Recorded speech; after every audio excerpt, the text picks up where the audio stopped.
Bonjour, Hamida Ketab, secrétaire générale de l'association Lamel d'aide aux patients atteints de cancer. Alors aujourd'hui, je suis là pour vous parler des cancers de la prostate et du poumon, les premiers cancers chez l'homme. Alors l'occasion, c'est le mois de novembre, qui est le mois mondial de lutte contre ces cancers, le cancer du poumon et le cancer de la prostate.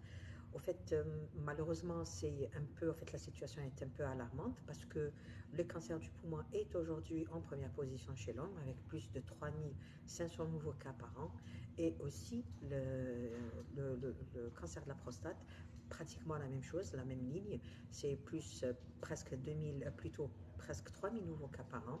Et au fait, le plus dangereux, c'est que la plupart des patients arrivent à des stades très avancés au niveau des centres de traitement.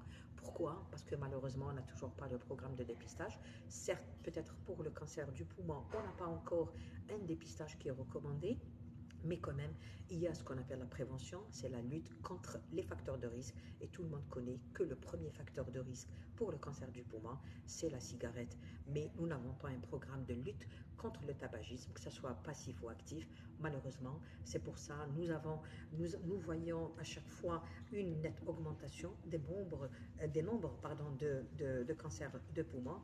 Et en fait, la chose qui est plus alarmante encore, c'est que par exemple, chez nos femmes, le cancer du poumon était juste la forme métastatique, mais maintenant en primitif, nous enregistrons de plus en plus de cancers chez la femme. Alors, il commence à prendre l'ampleur aussi chez la femme parce que pourquoi?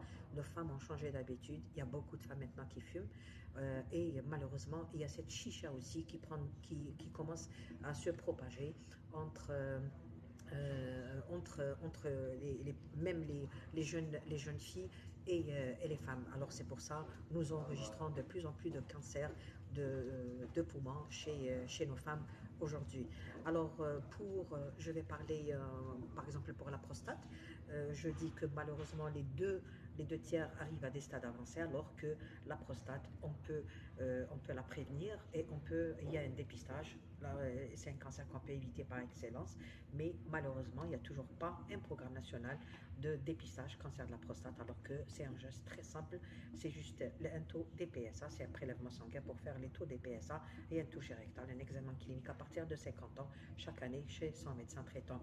En fait, notre association essaye d'inculquer ces gestes très simples justement pour essayer d'éviter, au moins pour avoir un diagnostic précoce, pour essayer de prendre en charge les patients dans les temps, parce qu'on parle de cancer où le facteur temps est très important.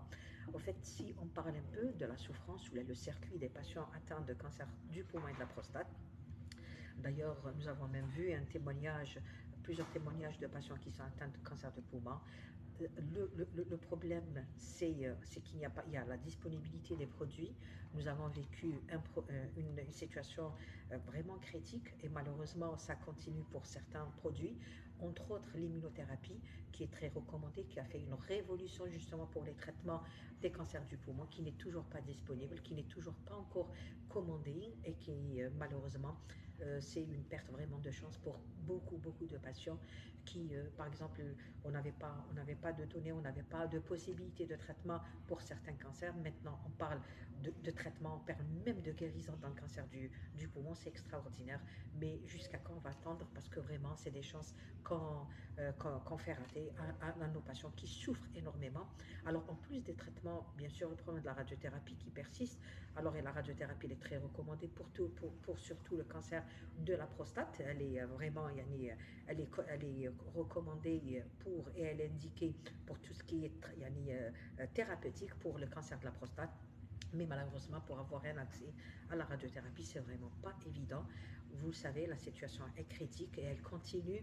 Malheureusement, la plupart des centres sont à l'arrêt carrément. Et pour avoir un accès dans le privé, c'est vraiment pas évident pour les personnes parce que ça demande beaucoup de séances de radiothérapie, plus de 30 séances généralement.